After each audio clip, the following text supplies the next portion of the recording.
Dave, Yeah. I know you've been around the art scene for a while. You've got this great passion for it. How did it all begin for you? I think it begins at an early age, doesn't it? I was one of those kids where even in my really young years, I got about a harmonica given to me as a Christmas present, most Christmases. So you learn to play a tune on the harmonica. And then you grow out of that. You get to a teenager, and I was a teenager right in the middle of the 50s. The right time. Well, you know, it's a perfect time, isn't it? Yeah. Guitars are coming out, Elvis is on Radio Luxembourg. But, I mean, say, that sort of just follows instinctively. You go with the flow, don't you, when you're that age? But I was brought up in a house full of just classical music. My father was a classical music nut. Oh, nice. So I knew that all the songs from Carousel and, you know, various other ones, as a teenager, they were instilled in your brain. And in the end I got to like them, because my father had one of those big old Ferguson record players, and the records were 8 or 10, you know, you could put them on and you drop down on top of each other, and they drop down. And I got to play the 1812, and I loved it. Yeah. But as rock and roll and all that became more popular, I borrowed my friend's guitar opposite, and you know, he was going for the lessons and then I was playing the chords. And it worked like that right the way through into our 20s. So it just followed. I ended up sort of keeping his guitar, and he'd come over and say, can I borrow my guitar for a night or two or a day or two, and then I'd get it back. But I was never, you know, 3 chords was becoming boring. Great for playing Come On Everybody, you know, Eddie Cochran and stuff like that, you know, any Elvis rock and Hound Dog and Don't Be Cruel and all that. But I wanted more, and my sister was going out with a guy called Dave Stevens. I don't know whether you know the name. Country and Western guy, groups he played in. And he was a bass player, but he said to me one day, and I wasn't living at home, by the way, I was living sort of not far from here in Fincham Square with a friend of mine's. Auntie was looking after a couple over of by us. where the Bone Arrow used to be. Yeah. And but I used to go back to my mother's on a Saturday, and he'd give me a couple of lessons, and I'd learn an extra couple of chords. Still nothing wonderful, but I picked them up okay. Anyway, I was lucky enough to learn to drive. The firm I worked for put me into a driving lessons in 1961 when I was 20. I passed my test first go, and I was given this 1500 weight van, which is, I was the only one with a 1500 weight van. Oh, if you had the van in those days, somebody gave you a job in a band. Well, you got a job, believe you me. Yeah. And I think, so Dave said to me one day, you know, we've been practicing, he said, why don't you come down and have a listen to the band? And the group was the one that we sort of stuck with for 4 years. I ended up joining the Topics. But I went down and I listened to them. They practiced in some little...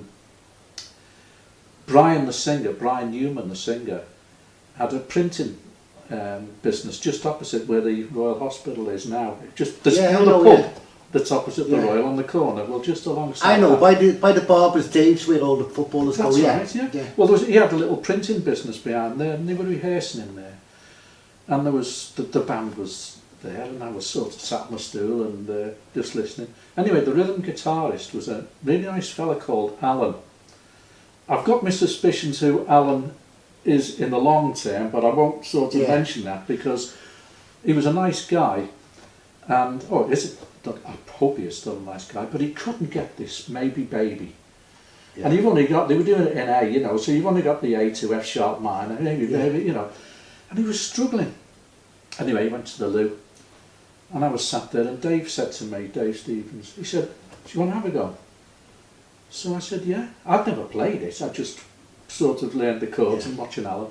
Anyway, the band sort of did a 1, 2, 3, 4, and I was just into it. Brian hit the vocals, and I went through the song. And in the meantime, Alan, who'd been playing to the rhythm, came out from where the loo was, and he sort of stood there, and he said, do you want to join the group, mate? Yeah. So I said, I looked at the others, and Dave said, do you want to join? what's up with my Alan?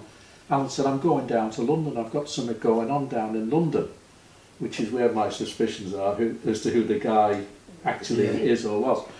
So I said, well, I'll have a go.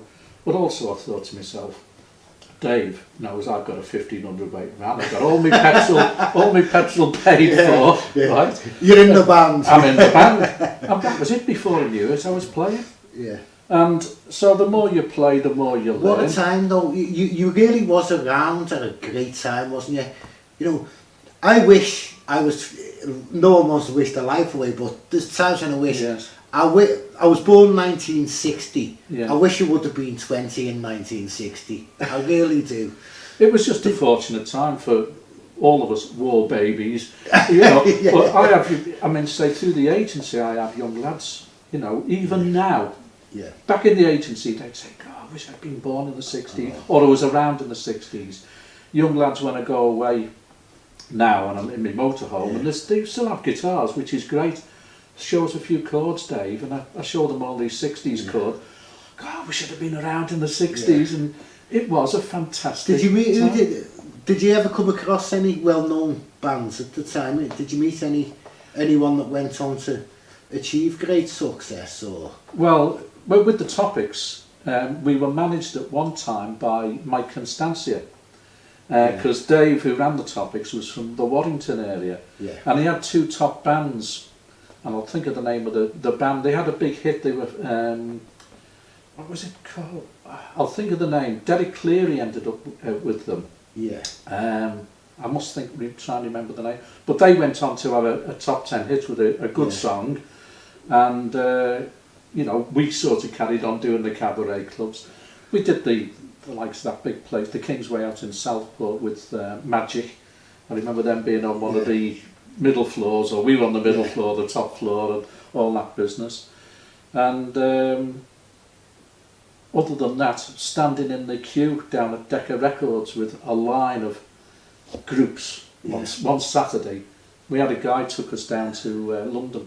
We got this audition, and we went down there, and it seemed like an air raid shelter to me, but it was just this long queue of fellas with drums and amps and guitars, and bit by bit you went through and you went in. Was this the audition? Yeah. It was like an audition, and we were told. We travelled down to London for it, so we got a couple of guys who were friends of ours from the Black Cat Club, where we played regularly. Black Cat Club was above Sampson and Barlow's in London Road. Yeah, I've heard of the Black Cat Club. Which was a regular place for us.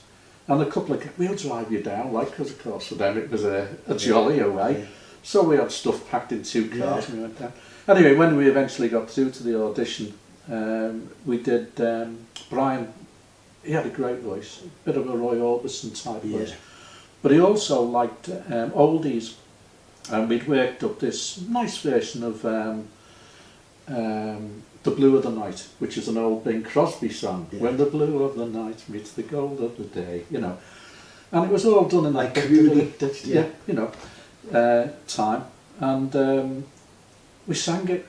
Anyway, you know, it was just, thank you, next. And we got one song, like, you know, anyone else. Anyway, a few months later I said to Brian, like, have you ever heard anything from that audition? He said, no. And he said, well, if you don't hear anything, you're not on. That's it, But it was strange, about 4 months after that, so 6 months after we'd auditioned, I think it was a fellow called Tommy Bruce with a real gravel voice. He sang down in his boots. And I think he was with Decca, we'd auditioned for. Released his version of When the Blue of the Night Meets the Gold. That's the business, that's the game, it, you know.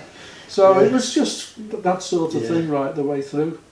And various changes in lineup, you know, some real good lead guitarists I learned a lot from, in particular Johnny State. I would have to, you know, he taught me so much chords and rhythms as well. And it was a joy to play rhythm guitar to, like, you know, to his lead. There was more work around in those days for people, wasn't there? You couldn't get enough work, really.